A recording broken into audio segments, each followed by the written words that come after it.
네, 여러분 안녕하십니까. 이렇게 오늘 소리가 큰데요? 네네네. 하여튼 우리 짐구 회장님, 우리 KCC OC 회장님과 회장단 여러분들 그리고 이렇게 자리를 마련해 주셔서 너무 감사드리고요. 방송이 잘 안 나와요, 얼굴이. 네. 그래서 네.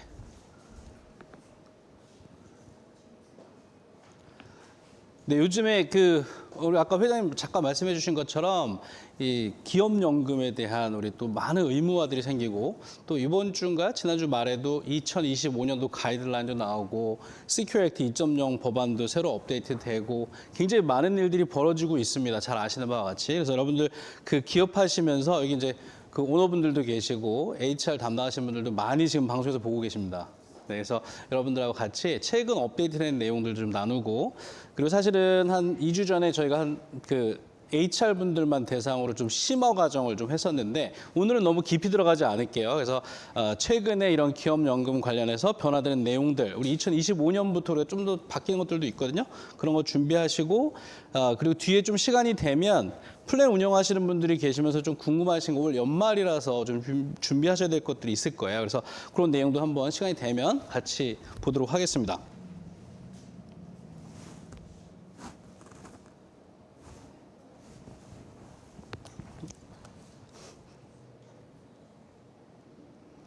네, 저희 아메리츠 에셋 잠깐 소개해드리면 저희는 기업연금 전문 투자자문사고요. 많은 그런 인베스트먼트 파트너들과 일을 하고 있습니다. 그래서 여러분들은 아마 특별히 401k라든가 또는 프로핏 쉐어링 또는 펜션 플랜 이런 플랜들을 운영하실 때 많은 이런 파트너들하고 같이 일을 하고 계실 거예요. 저희는 이제 인디펜던 어드바이저리로서 이런 파트너들하고 같이 서비스를 제공하고 있습니다. 저희 이제 많은 한국 기업들하고 저희가 일을 많이 하다 보니까 아무래도 코리안 아메리칸 커뮤니티에 저희가 서비스를 좀 많이 하고 있습니다.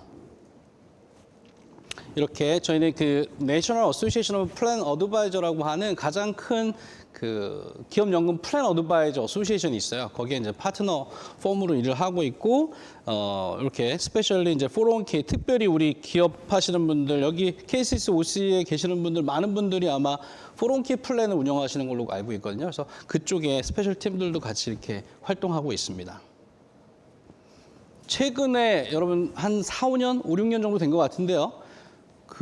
이 배경을 설명드릴 필요 없을 것 같고 각 주정부별로 이제는 스테이트 맨데이트 프로그램들이 다 들어오고 있어요. 그래서 미국의 은퇴연금 제도에 많은 변화들이 있습니다. 잘 아시는 것처럼 이제 연방 차원에서 안 되고 각 주정부 차원으로 이제 이게 넘어오고 있는 거죠. 그래서 지금 올해 9월까지 전체 미국에서 지금 보고 계신 16개 주에서 물론 캘리포니아가 제일 먼저죠. 또 탑 3였던 것 같고요.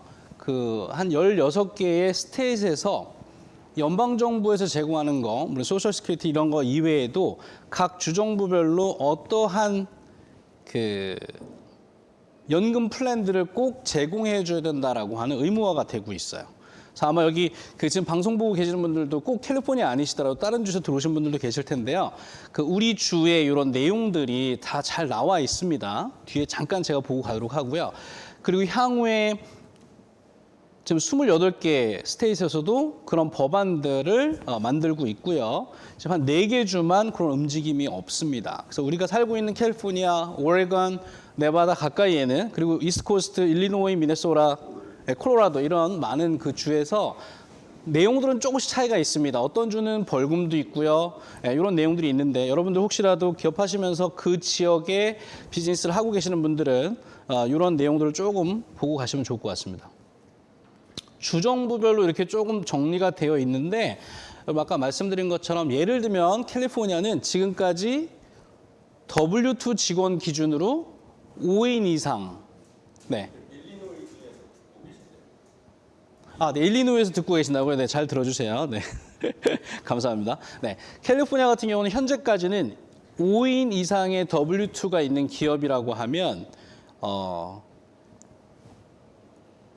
칼세이버라고 하는 주정부에서 운영하는 플랜이거나 아니면 다른 퀄리파이 플랜이라고 저희가 부릅니다. 401k, SEP IRA 또는 Profit Sharing, Defined Benefit 여러분들이 다 쓰시는 그런 플랜들이에요.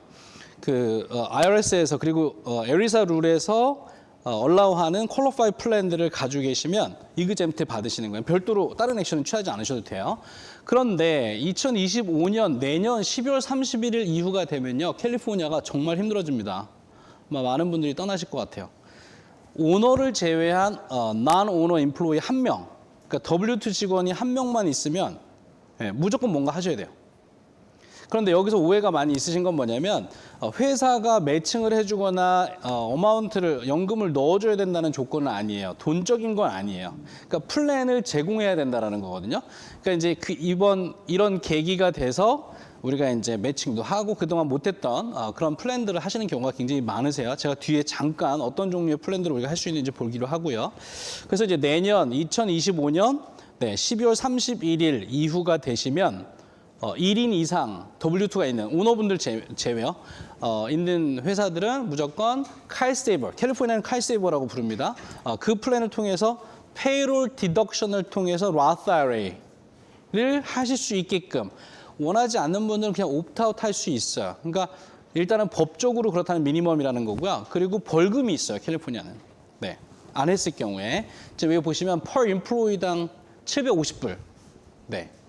그래서 아마 많은 기업들이 이미 캘리포니아 같은 경우는 이걸 다 주지하고 계셔서 지금 이제 새로운 플랜들을 다들 셋업하시기도 하고 칼세버를 활용하고도 계십니다. 이렇게 주별로 있고요. 일리노이에서 들어오셨다니까 일리노이 볼까요? 저 위에. 네, 일리노이는 지금 15인이네요. 5인에서 15인. 그리고 16인 이상은 벌써 지났고요. 그래서 5인에서 15인 사이가 되면 2023년 11월 1일이 데드라인이었고요. 페널티는 이 플랜을 안 하고 계시는 분들은 per employee당 500불 이렇게 지금 차지하고 있습니다. 그래서 요거는 뭐냐면 회사가 개인 IRA를 페이롤에서 디덕트해서 넣어주는 것까지만 하시는 거예요. 우리가 회사에서 컨트리뷰션을 넣어주거나 매칭을 해주는 그런 플랜이 아닙니다. 그래서 그냥 디덕트 해주는 거. 그 대신 직원분이 옵트아웃하고 안 한다 그러면 안 하셔도 돼요. 네. 등록, 그 플랜만 등록하시면 됩니다. 보통은 주정부에서 여러분들 비즈니스 텍스 아이디를 넣으시고 회사 그 인포메이션을 넣으시면 그 이미 다 인포메이션 업로드 돼 있어요. 그래서 한 1년 정도, 데드라인 지나고 1년 정도가 지나신 다음에 이게 안 돼 있으면 페널티가 날아오기 시작합니다. 그럼 이제 회계사님들한테 막 보여주시고 이제 저희들한테도 보여주시는데 그런 일들을 미리미리 준비하셔야 된다라는 거. 또 다른 주 있으신가요? 네바다 있습니다. 아, 네바다. 네.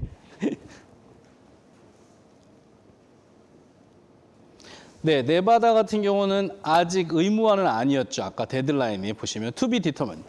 네. 그리고 2025년 내년 7월 1일 하반기에 아마 이넥트가 될 걸로 지금 예상되고 있습니다. 저기도 5명 그리고 앨리스트 3년 이상 근무. 동부에도 보니까 일리노이도 아마 그랬던 것 같은데요. 몇 년 이상 비즈니스가 2년 보통 3년 이상 된 경우와 그리고 인플로이 숫자 이렇게 보통 그런 가이드라인들이 있습니다. 그래서 이렇게 계속 장기적으로 우리 주정부별로 비즈니스들이 꼭 하셔야 되는 이런 맨데토리들이 생기고 있다.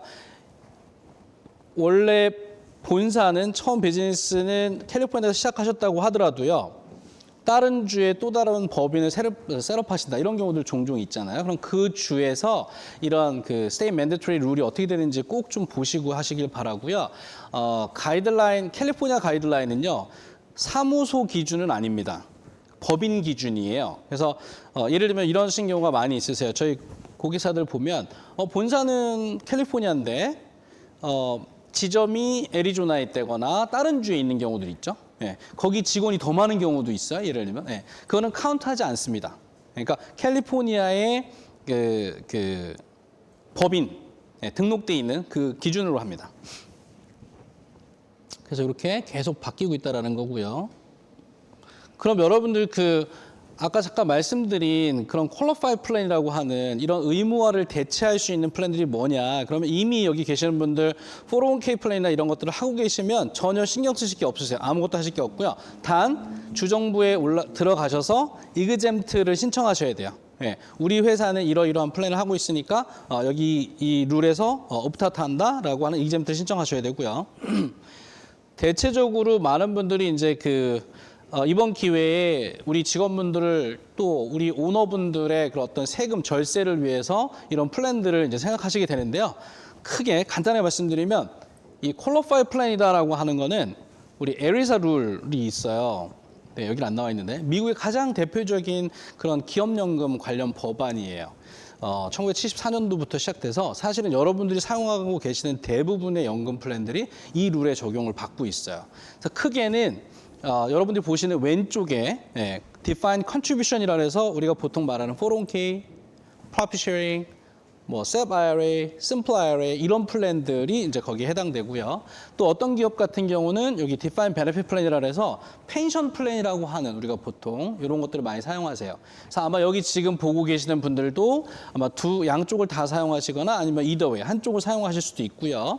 저 왼쪽에 있는 것들은 대체적으로 매년 우리가 얼마까지 불입, 컨트리뷰션 할 수 있다라는 가이드라인이 정해져 있는 경우고요. 이 오른쪽에 있는 거는 매년 불입 액수보다는 나중에 펜션은 나중에 우리가 어떤 펜션으로 받는다라는 느낌이 있잖아요. 그럼 그 받는 베네핏 어마운트를 거꾸로 계산하는 그런 형태라고 보시면 됩니다. 일반적으로 직원이 많은 회사 같은 경우는 이 펜션 플랜은 여러분 쓰지 않으세요. 오너의 부담이 너무 커지시기 때문에 그러나 보통 20인 이하의 예를 들면 프로페셔널 뭐 덴티스트라든가 닥터스 뭐 변호사 그룹 뭐 이런 또는 꼭 프로페셔널 직업이 아니시더라도 소규모의 직원분들 W2 직원이 20인 미만인 경우에 어플라이 하시기에 적당하고요. 그리고 전체적으로 회사의 텍스 버든이 많다거나 오너분들의 텍스 버든이 많으신 경우에는 이쪽 플랜을 많이 사용하시고요. 같이 사용하시는 경우도 많이 있습니다.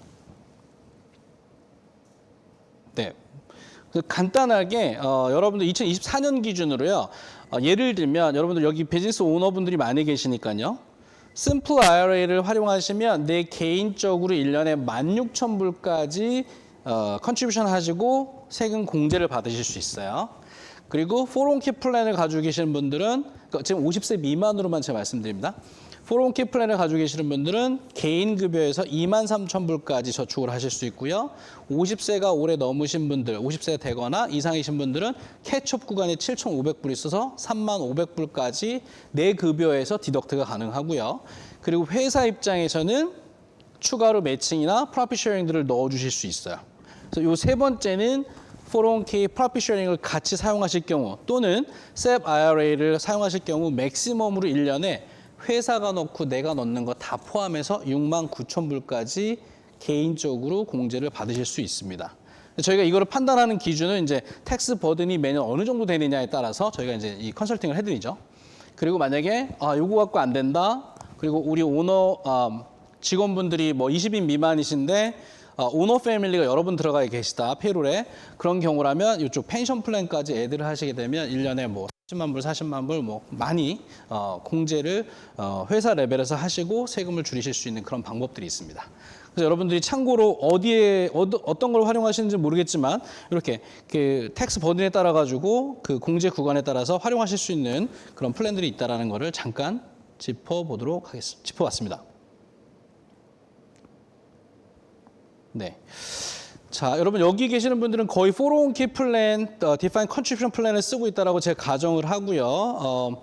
최근에 그 업데이트돼 있는 Secure Act 2.0 법안, 여러분 아마 꼭 기업연금뿐만 아니라 여러 분야에서 Employee Benefit이라든가 뭐 어카운팅 사이드에서 이 법안의 그 변경된 내용들 때문에 지금 업데이트를 많이 하고 계실 텐데요.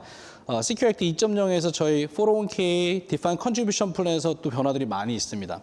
지금 1974년도 에리사 법안이 발효되고 지금까지 변화 중에서 아마 가장 큰 변화라고 말들을 하고 있는데요. 여기 계신 분들은 다 사장님들이시고 이 방송을 들으신 분들이 HR 담당자이신 것 같아서 사장님들은 이거 모르셔도 될 수 있는데요. 좀 디테일할 수 있습니다. 몇 가지만 제가 짚어드릴게요. 저희가 그 퀄리파이 플랜은 세금을 공제받는 기능이 있기 때문에 나중에 언젠가 세금을 내면서 꺼내 써야 된다는 룰이 있었죠. 그게 이제 Required Minimum Distribution, RMD라고 하거든요. 지금은 72세, 맞죠? 네, 72세. 계속 변화돼가지고요. 네. 72세가 되시면 그 해부터는 그동안 모아놨던 아까 IRA든, SEP IRA든, 심플 IRA든, 401k든, 펜션이든 세금을 공제받은 그 퀄리파이 플랜에 있는 돈들은 이제 꺼내기 시작하셔야 됩니다. 예외 조항도 있어요. 액티브하게 일하실 경우 좀 달라질 수도 있고요. 꺼내셔야 되는데 요즘에 72세에 다 돈 필요하지 않으시잖아요. 예, 아직도 다들 일하시니까. 예, 그래서 돈을 계속 미루시고 싶은 분들도 있어요. 그러면 기본적으로 액티브하게 W2를 받으시면서 일을 하시면 미룰 수는 있어요. 방법도 있어요. 그러나 일반적으로는 72세가 되시면 꺼내셔야 되는데 그 미니멈 어마운트가 보통 전체 금액의 한 4에서 5% 정도 됩니다. 매년 꺼내셔야 되는 게. 근데 이거를 안 꺼내시는 분들이 있어요. 예외 조항에 해당되지 않는데 안 꺼내시는 분들이 있어요. 그러면 1년 있다가 IRS에서 또 날라옵니다. 네, 페널티가 날라와요. 그래서 원래 만약에 100만 불이 있었는데 5%를 꺼내야 된다. 그럼 5만 불을 꺼내야 되잖아요.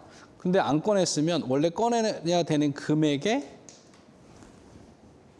50%까지가 페널티였어요. 근데 이제 그게 25로 줄어들었습니다. 그래서 그 구제 방안도 좀 생겼어요. 이 전체적인 이 Secure Act 2.0 법안의 방향은요, 이 401k 플랜 쪽에서는 더 많은 직원들이 더 많이 본인들의 저축을 해서 은퇴연금을 준비할 수 있도록 유도하고, 회사 입장에서는 어드미니스트리티브한 그런 그 잡을 좀 더 경감시키자라고 하는 게 전체적인 그 방향이라고 이해하시면 될 것 같습니다.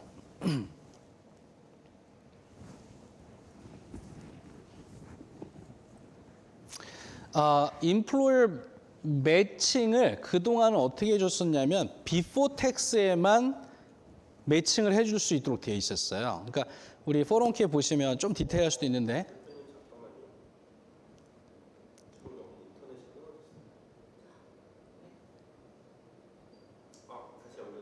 네. 제가 이렇게 하고 있으니까 지금 네. 그래서 기존에는 401k를 사용하시게 되면 비포 텍스로 저축하는 경우는 지금 세금을 안 내고 나중에 내는 거였고, 또 디아더 사이드에는 Roth 401k라고 하는 애프터 텍스로 저축하는 어카운트가 있었죠. 근데 기존에는 회사가 매칭을 해줄 때는 비포 텍스에만 매칭을 했었는데, 이제는 직원이 원하면 Roth 어카운트에도 매칭을 해줄 수 있게 됐어요. 사실은 전체적으로 그 Roth 어카운트는 나중에 텍스를 안 낸다라고 하는 장점이 있기 때문에 여러분들이 지금 운영하고 계시는 플랜 안에서도 내가 두 가지를 적절하게 잘 나눠서 밸런스를 맞춰서 사용하시라고 저희가 권장을 드립니다. 그래서 장기적으로는 Roth 어카운트를 더 많이 쓰도록, 왜냐하면 나중에 안 그러면 텍스 버든이 너무 많아지세요. 지금 뭐 펜션으로 1년에 몇십만 불씩을 디덕트 받으셔도요, 나중에 잘못하면 꺼내 쓰실 때 텍스를 더 많이 내야 되는 경우들이 발생할 수 있어요. 그래서 어떻게 하면 텍스 프리 인컴을 더 많이 늘릴 것인가를 고민하셔야 되는데, 마침 우리 Roth 어카운트에도 매칭이 가능해졌다는 거고요. 이 대표님들은 그냥 다 기억하지 않으셔도 되고요. 회사 가셔서 담당자분에게 챙기라고 하시면 될 것 같습니다. 그리고 기존에 이런 그 노티스들, 애뉴얼 노티스들을 의무적으로 직원들한테 해 주셔야 되는데, 그 부분도 예전에는 모든 직원한테 일괄적으로 해야 되는 그런 조항들이 있었는데, 이제는 엘리저블하고 밸런스가 있는 파티스펀트들한테만 해줘도 된다. 그러니까 다른 분들 안 하시는 분한테는 신경 안 쓰셔도 된다. 이런 거고요. 그리고 아까 말씀드린 72세인 이 RMD 나이가 앞으로 점점점 더 늘어나게 됩니다. 네. 그리고 아까 전에 2024년도에 401k에 넣으실 수 있는 금액은 23,000불이라고 말씀드렸거든요. 개인이. 그 경우는 50세 미만이신 경우고요. 50세 이상이 되시면은 이제 리타이먼트 기간이 얼마 안 남았으니까 더 많이 넣으실 수 있는 캐치업이라고 하는 구간을 별도로 둬서 지금 7,500불을 더 넣으실 수 있습니다. 네. 저도 곧 캐치업 나이가 됐다고 제가 알고 있습니다. 네. 그런데 그 캐치업을 7,500불을 넣었는데 비포 텍스에다 이제 못 넣고요. 인컴이 많으신 분들은 무조건 Roth 어카운트에 넣으셔야 돼요. 그게 사실은 아직은 이게 실제적으로 시스템에서 아직은 어플라이가 안 되고 있는데, 아마 내년도에 2025년 중에 이게 왜냐면 여러분들 이게 법은 통과시켜놨는데 현실에서 못 따라가고 있는 거예요. 그래서 아마 2025년도부터 이게 가능해질 걸로 보고 있습니다. 그래서 이제 인컴 수준이 여기는 안 나와 있는데 올해 기준으로 작년 14만 5천 불, 내년 15만 불 이상을 받으시는 분들은 이 캐쳐 어마운트를 무조건 로스 어카운트에 두셔야 됩니다. Which is good. 네. 그러시고요. 스튜던트 론, 우리 젊은 직원분들 같은 경우 예를 들면 스튜던트 론이 있어서 401k 저축 못하는 직원들이 있어요. 그래서 이 스튜던트 론을 갚고 있는 금액을 본인들이 401k 저축하는 걸로 컨시더를 해주자. 그리고 그거에 대해서 401k는 저축을 못하지만 회사가 매칭을 제공하고 있다면 이런 것도 하자라는 것들이 추가됐습니다. 이것도 마찬가지로 아직 현실에서는 안 되고 있고요. 곧 시스템적으로 아마 가능해질 걸로 보고 있습니다.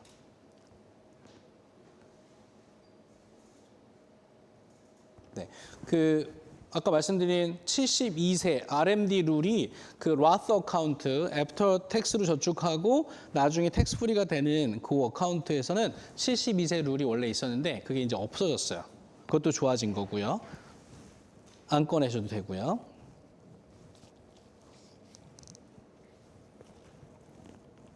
네, 우리 은퇴를 얼마 이제 순환 레이로 은퇴하셔야 되는 분들은요, 그 캐치업 구간이 하나 더 생겼어요.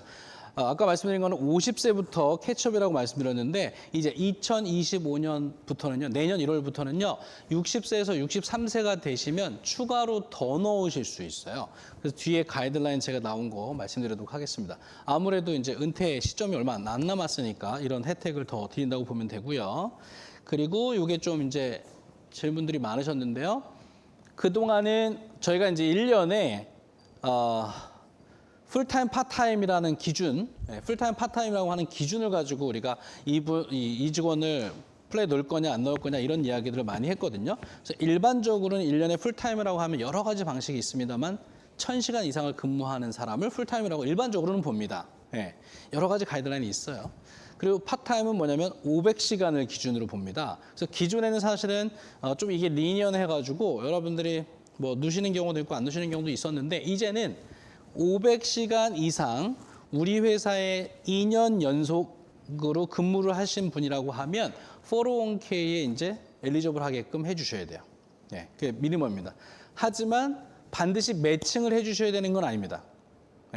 그러니까 여러분들 참여할 수 있도록, 왜 참여할 수 있도록 해야 되냐면 회사의 매칭을 받기 위해서가 아니라 401k 플랜이 있어야 매칭은 못 받더라도 내 인컴에서 저축을 해서 내 세금을 줄일 수 있거든요. 그죠?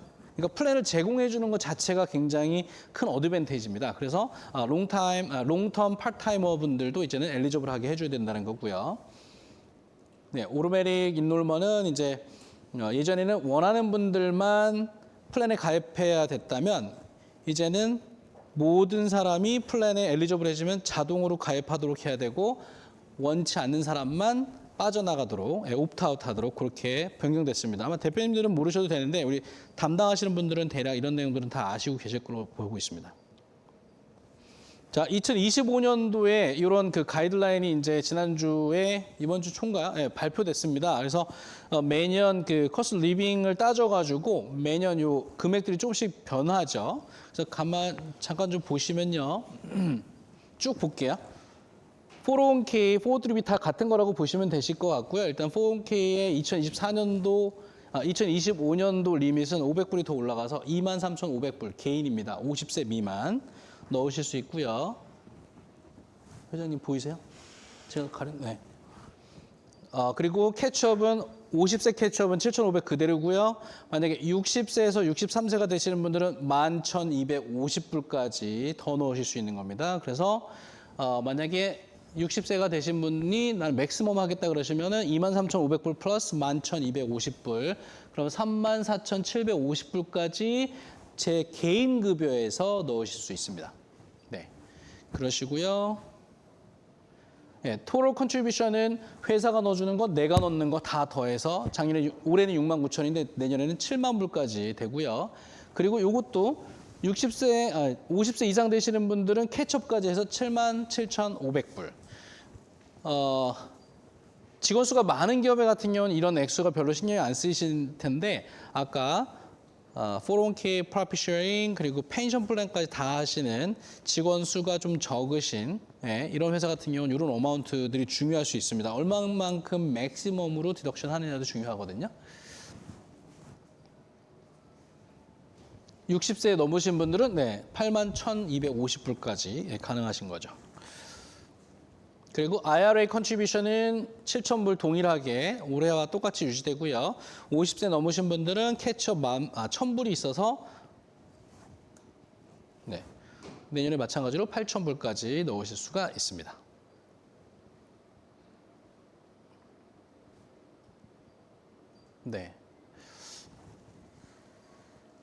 너무 딥하게 들어갈 것 같긴 한데 여러분 이 교육을 저희가 계속 강조하는 이유가 한 가지 있습니다.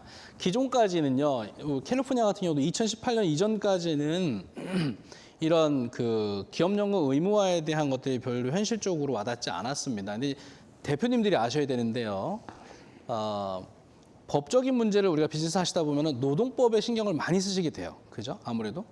근데 그 전까지 우리 이 인플로이 베네핏 관련돼 있는 거에 대해서는 별로 법적인 건 우리가 신경을 안 쓰셨어요. 그동안 많이 없었거든요. 그런 이슈들이. 근데 이제 그 코리안 커뮤니티에도 보면요. 이슈들이 점점 생기고 있습니다. 로스도 많이 생기고 있어요. 그러니까 우리가 미리 예방을 해야 됩니다. 이거는 교육밖에 없습니다. 방법이. 그래서 저희도 저희 고객사에 담당하시는 분들을 정말 괴롭히고 있습니다. 매번 교육을 들어오시라고 하고 하는데 이런 법적으로 회사 입장에서도 어떻게 보면은 비즈니스 오너분들한테 굉장히 많은 베네핏을 드리지만 직원분들한테는 굉장히 많은 그런 라이트를 주고 있어요. 그건 권한. 그러니까 뭐냐면 이 플랜들을 운영하심에 있어서 어떤 원칙이라는 걸 우리가 정할 수 있거든요. 법적인 테두리 내에서. 이제 어답션 어그리먼이라고 하거나 아니면 서머리 플랜 디스크립션이라고 하는 우리 플랜의 사실은 헌장 같은 것들을 이미 다 가지고 계시는데요. 이 컴플라이언스는 뭐냐면 우리가 처음에 정한 그 문서대로 이 플랜을 운영하고 있느냐가 되게 중요해요. 최근에도 저희 이제 그 개별 손님이신데 어떤 회사 다니셔서 그만두셨어요. 잘 보세요. 2024년 3월 달에 그만두셨어요. 근데 이 회사는 401k 플랜과 프로핏 쉐어링을 같이 하고 있는 회사입니다. 그리고 이분은 2023년 작년에 1월 1일부터 12월 30일까지 풀 이어를 근무하셨어요. 여러분들 잘 아시겠지만 회사가 매칭을 해주는 시점은 회사가 뭔가 베네핏을 주는 시점은 매 페이롤마다 주는 경우도 있지만 이어엔드가 다 끝난 다음에 계산을 해서 한꺼번에 주는 경우도 있습니다. 그 경우는 보통 401k 매칭은 매 페이롤마다 대부분 제공하시고요. 추가로 프로핏 쉐어링이나 펜션 같은 걸 제공하시는 경우는 이어엔드가 끝나면 W2, W3가 나오죠. 어카운팅에서. 그럼 그 넘버를 근거로 TPA가 있으면 TPA한테 아니면 레코드 키퍼한테 그 넘버를 가지고 우리가 얼마만큼의 프로핏 쉐어링 또는 펜션 어마운트를 놓을 것인가를 대표님들이 결정을 하시게 됩니다. 그 시간이 언제냐면 회사의 코퍼레이트 텍스 파일링 데드라인까지예요. 그래서 보통은 3월 15일. 그러니까 2023년도 거는 2024년 3월 15일. 그죠? 그리고 만약에 텍스 파일링을 익스텐드 하시면 9월 15일까지 익스텐드를 하시게 되죠. 에스코. 그러면 9월 15일까지 결정을 하셔서 9월 15일 텍스 파일링, 2023년도 텍스 파일링을 2024년도 9월 15일까지 미뤄놓은 거잖아요. 그럼 그 전에 파일링 하시기 전에 이 어마운트를 결정하시고 직원들한테 다 나눠주셔야 됩니다, 여러분. 그죠? 근데 이분 같은 경우는 3월에 그만두셨잖아요. 그래서 9월 달에 노티스를 받으셨어요, 회사로부터. 작년 2023년도에 우리가 이렇게 해서 얼마를 가지고 직원들한테 그 룰도 있습니다. 그 룰 안에서 회사가 어마운트를 퍼센테이지를 정해서 이렇게 나누기로 했다라고 노티스를 받았어요. 근데 그만둔 직원이잖아요. 그죠? 벌써 6개월 넘었잖아요. 근데 이분이 하일리 컴펜스드 인플로이인데 20만 불 이상 받으시는 분인데 자기한테는 프로핏 쉐어링을 안 주겠다는 거예요. 그 측만 주고 프로핏 쉐어링은 안 주겠다는 거예요. 이유는 당신은 터미네이트 했기 때문에. 근데 룰은 그러니까 자기들이 룰을 정한 게 뭐냐면 작년에 1년 동안 일을 했고 그 대신 펀딩을 해주는 시점에 액티브 인플로이어야만 된다는 거예요. 조건이. 이 사람들이 그 노티스한 게 회사가. 근데 이제 저희한테 물어오셔서 제가 이제 어답션 어그리먼트과 저희가 보통 이제 플랜 서머리 플랜 디스크립션을 리뷰를 해드려요. 그러면 그 본인들의 다큐멘트에 뭐라고 되어 있냐면 그 당해 년도 12월 31일까지 일했느냐 안 했느냐가 중요해요. 그러니까 이런 것들을 우리 대표님들은 모르시잖아요, 그죠? 그러니까 31일까지 마지막 날까지 근무를 했다면 베네핏 대상자예요. 터미네이션이 상관이 있는 게 아니에요. 시점하고 사실은. 그래서 이런 것들을 본인들이 그 플랜 운영하시는 거기도 이제 외국 회사인데 그분들이 잘 모르시기 때문에 아무래도 그렇잖아요. 작년도에 일하다가 그만둔 직원한테 내가 그거를 프로페셔널을 꼭 줘야 돼? 이런 생각을 할 수 있어요, 사실은. 그러나 우리가 정해놓은 룰대로 가지 않으면 어떤 일이 벌어지냐면 이제 그걸 파인드 아웃 했잖아요. 그러면 좋은 직원은 그냥 회사에 너네 봐라, 룰이 이렇다. 그리고 직원들은 언제든지 회사에 그 다큐멘트를 요구할 권리가 있어요. 그러면 이제 저희 같은 어드바이저들한테 문의하기도 하지만 보통 변호사나 이런 분들한테 문의를 합니다. 이 내용을. 좋은 분들은 회사에 본인들 팔러스가 이렇게 돼 있으시니까 이렇게 해서 나한테 지급해 주세요. 이 정도로 끝나면 괜찮아요. 근데 이제 변호사들을 이제 만나시는 경우들이 있어요. 그러면 이분들이 뭘 할 수 있냐면 DOL 웹사이트에 들어가면요. 그냥 컴플레인 할 수 있습니다. 컴플레인 이름 쓰고 이런 내용들 하면요. 에리스 그 DOL에 있는 여기도 우리 파사디나에 가까이 있는 그 오피스가 있는데요. 그 거기에 있는 감시관들이 바로 사무실로 옵니다. DOL에 있는 담당자가. 그래서 바로 어디를 요청합니다. 그러면 이제 복잡해지는 거예요. 근데 이제 제가 이분 같은 경우는 회사를 같이 그만두신 분들 여러 분 있어요. 이분들 어떻게 생각하시겠어요, 벌써? 이 친구들한테 연락해가지고 저기 해야겠는데? 이런 것들이 생긴다라는 거죠. 그래서 향후에 더욱더 많은 이러한 이슈들이 발생할 것으로 예상됩니다. 그래서 저희 고객사분들을 이제 이 예방 차원에서 이런 교육을 하고 주기적으로 어떻게 하면 이런 방법들을 같이 준비할 것인가에 대해서 많은 그런 시간들을 보내고 있습니다. 뭐 로스슛이 증가하고 있다라는 거고요. 우리 조심해야 된다는 내용입니다. 그래서 기본적으로 여러 가지 원칙들이 있어요.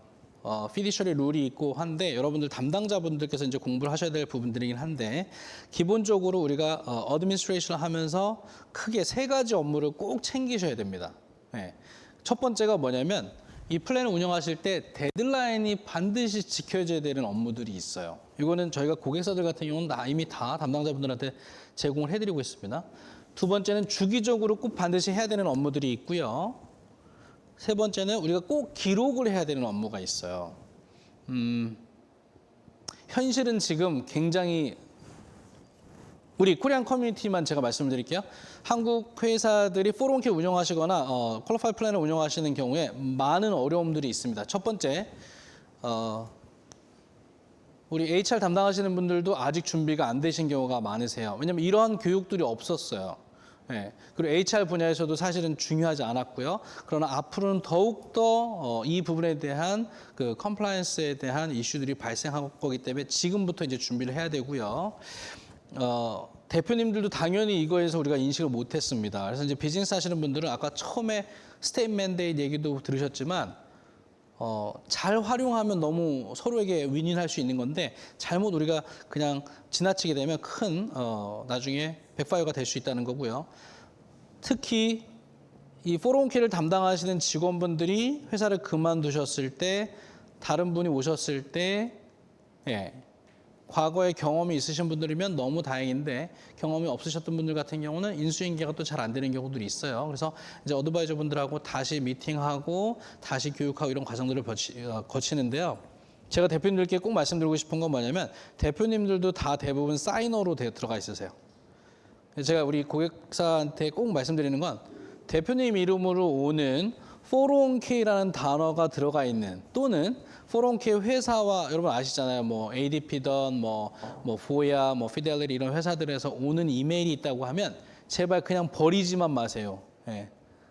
그러면 여러분 담당자한테 포워드 하시든지 여러분 어드바이저한테 그냥 포워드 하세요. 이게 뭔가요? 라고 포워드를 하시라고 제가 말씀드려요. 절대 그냥 이그노어만 하지 마십시오. 대표님들은 여기까지 모르셔도 되는데요. 우리 담당하시는 분들은 반드시 아셔야 돼요. 저희가 기한별로 꼭 해야 되는 것들이 있어요. 그래서 제가 뒤에 가면 이제 우리 마지막 쿼터 2024년도 거 어드미니스트레이션을 하시면서 또 우리가 노티스도 내보내야 되고 이런 것들이 있습니다. 그래서 여러분들이 꼭 좀 기억해 주시고요. 첫 번째 1사분기로 가시면 어떤 일들이 발생하냐면요. 매년 이 플랜은 캘린더 이어라고 하면 그 캘린더 이어 1월 1일부터 12월 30일까지 운영을 합니다. 그러면 1년 동안 이 플랜들은 트러스트에 별도로 들어가 있는 거기 때문에 우리가 코퍼레이트 텍스 보고하듯이 마찬가지로 여기도 플랜을 어떻게 운영했는지에 대해서 보고를 해야 됩니다. IRS하고 DOL에. 여러분 보통 TPA나 여러분들 레코드 키퍼가 이런 일들을 하고 Form 5500라는 파일링을 통해 가지고 매년 업데이트를 하고 있죠. 근데 그걸 하기 전에 우리 플랜이 잘 운영되고 있는지 컴플라이언스 테스트를 하는데 거기서 만약에 페일하는 경우들이 종종 있어요. 사실은 12월부터 1월, 2월, 3월까지 사실 이 업무를 담당하고 있는 분들이 굉장히 바쁘십니다. 그러니까 대표님들이 이해를 해주시고요. 네.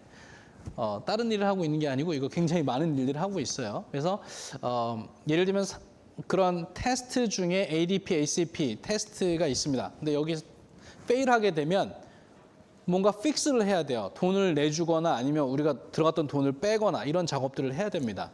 근데 이제 그 기간이 3월 15일이고요.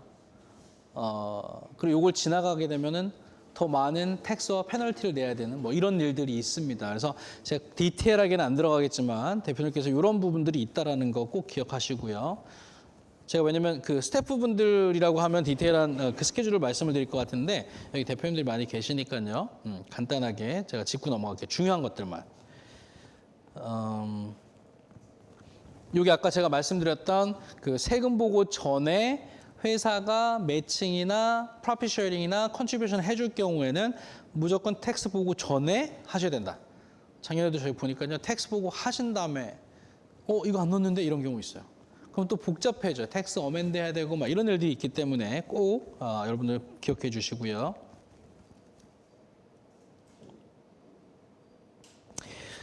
여러 가지 자료들을 우리 직원분들에게 나눠줘야 되는 그런 데드라인들이 있어요. 그래서 뭐 7월 우리가 이제 아까 3월 15일 제가 말씀드리고 4월 15일, 뭐 7월 30일 뭐 이런 가이드라인들이 있습니다. 직원분들한테 나눠줘야 되는 그런 내용들 그리고 아까 말씀드린 보고 Form 5500 파일링 하는 거 이건 7월 30일까지 반드시 해야 되고 요거를 연장하실 수는 있고 연장하려면 꼭 연장하는 폼을 또 작성하셔야 되고 이런 일들이 있습니다.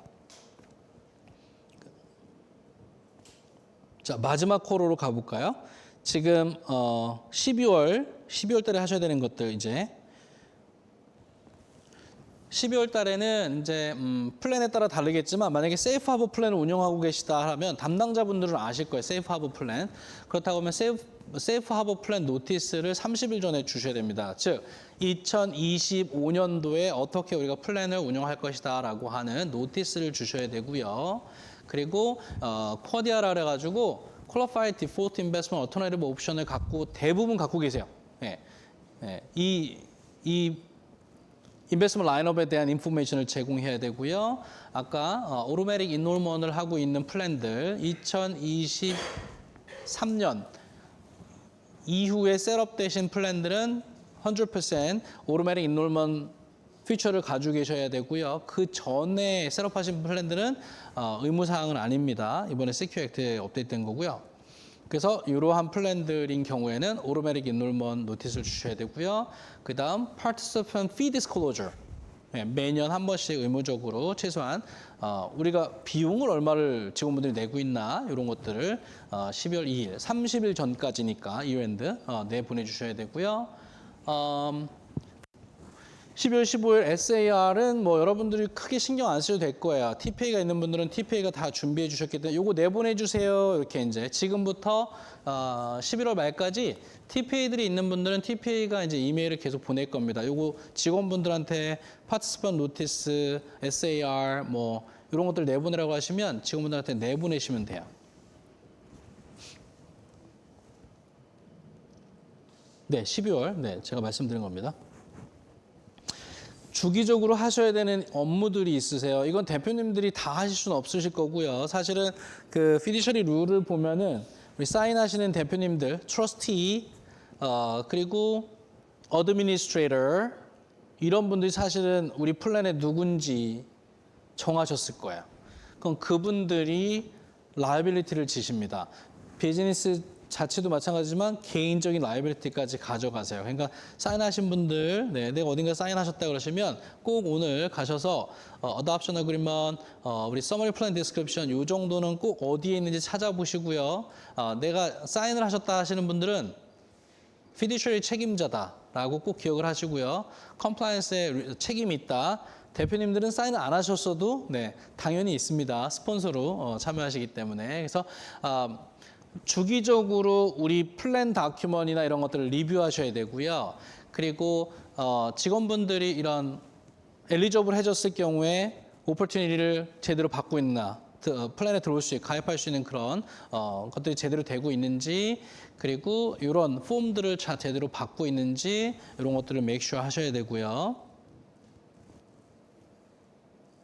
너무 재미없죠. 이 토픽이 재미가 없어요.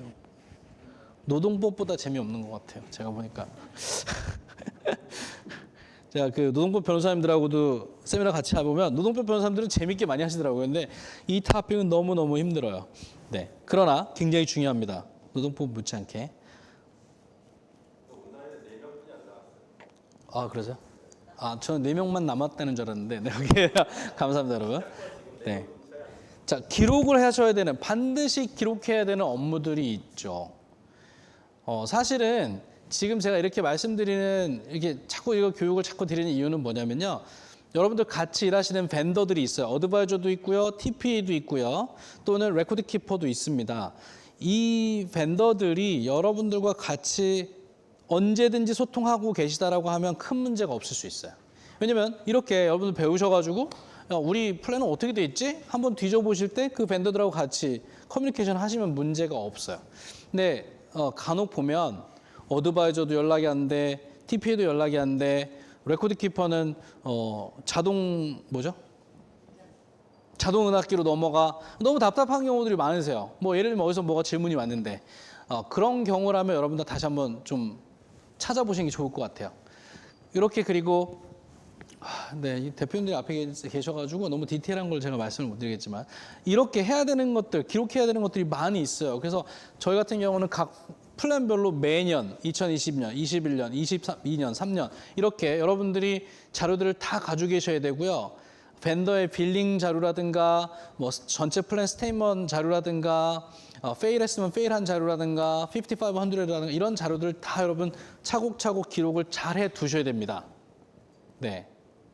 왜냐하면 여러분 같이 일하시는 TPA나 레코드 키퍼가 변경되는 경우도 있어요. 그분들한테 그냥 의존하시면 그분들이 자료가 없는 경우가 많아요. 생각보다 많습니다. 그래서 여러분들 우리 책임이에요. 그분들의 책임이 아니에요. 그러니까 우리 회사가 책임이니까 이런 자료들을 잘 킵업하는 것이 굉장히 중요합니다. 그리고 어드바이저분들하고 최소한 1년에 한 번 우리 플랜 리뷰하시고 우리 직원분들 전체 지금 상황이나 이런 것들을 파악하시는 헬스 리포트를 받으신다 그러거든요. 헬스 리포트를 받으셔가지고 리뷰를 같이 한번 하시기를 바라요. 저희 같은 경우는 보통 담당자분들이 변경됐을 때는 무조건 한번 다시 킥오프 미팅하고 리뷰를 해드리는데요. 우리 플랜에 대해서 자꾸 궁금해하고 관심을 가지셔야 됩니다.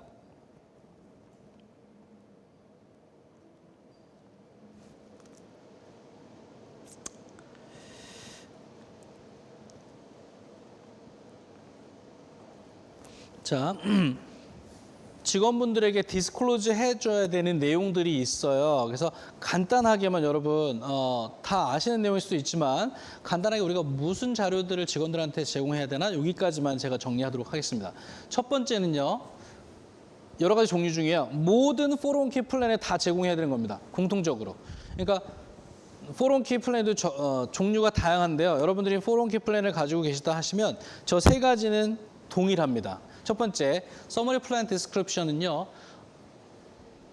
우리 회사의 플랜 프로비전을 직원분들이 이해할 수 있게끔 설명한 자료라고 보시면 돼요. 그래서 거기 들어가면 우리 회사의 엘리저빌리티, 뭐 매칭, 뭐 이런 용어 설명 이런 것들 우리가 변경할 수 없는 내용들이긴 해요. 예.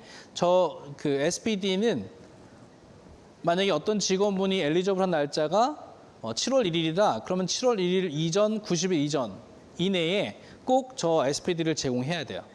보통 그런 그 HR 시스템에 이런 게 잘 돼 있는 회사들의 경우에는 직원분들이 입사하실 때 베네핏 패키지나 이런 것들을 다 준비해 주시잖아요. 예, 그때 설명을 잘 해 주시게 돼요. 그리고 SAR이라고 그래서 Summary Annual Report는 여러분 우리 회사가 만드는 건 아니에요. 예. 그러나 TPA가 있으신 경우 TPA가 줄 것이고요. 번들 플랜들, 레코드 키퍼가 있는 분들은 그분들이 준비해 주실 거예요. 그리고 베네핏 스테이먼은 여러분들이 특별히 발행하신 일은 없으세요. 다만 이런 것들이 잘 되고 있는지는 여러분들이 아셔야 돼요.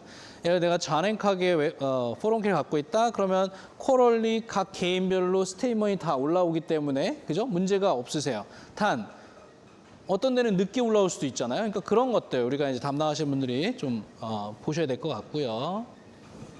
두 번째, 저거 이외에 특정한 옵션들, 왜냐면 회사마다 우리가 방향이 다르기 때문에 플랜을 똑같은 401k 플랜이라고 하더라도 퓨처가 너무 다를 수 있어요.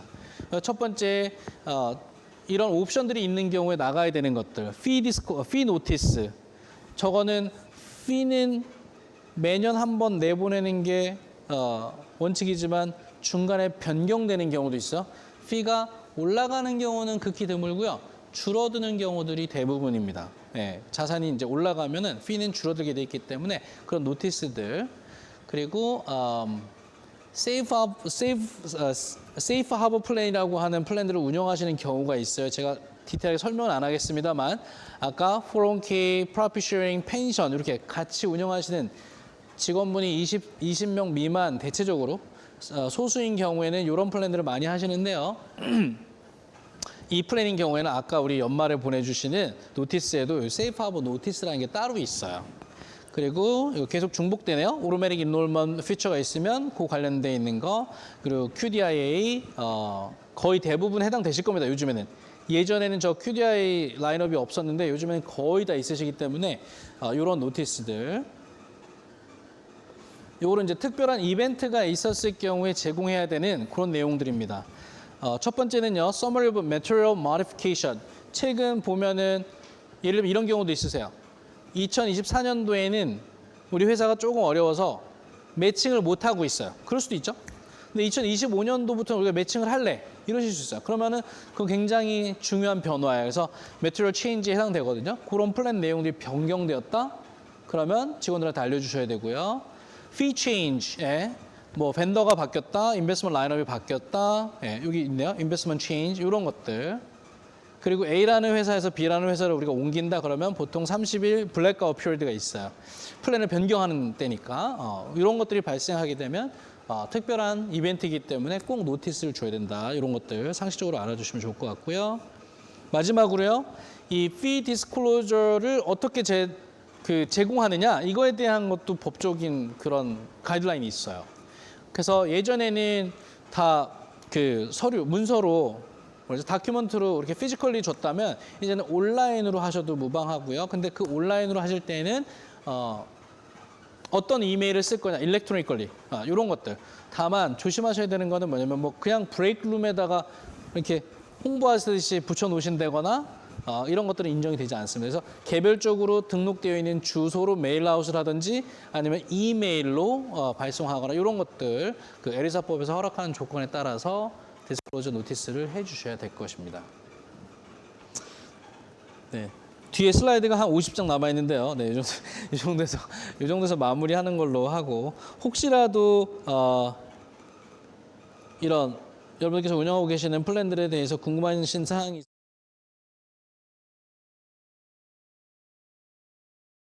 하고 여러분 컨설팅을 해드립니다. 저희 클라이언트가 되시면 물론 그 웨이브를 다 해드리지만 그냥 컨설팅만 받기를 원하시는 분들도 뭐 필요하시면 연락 주시면 되겠고요.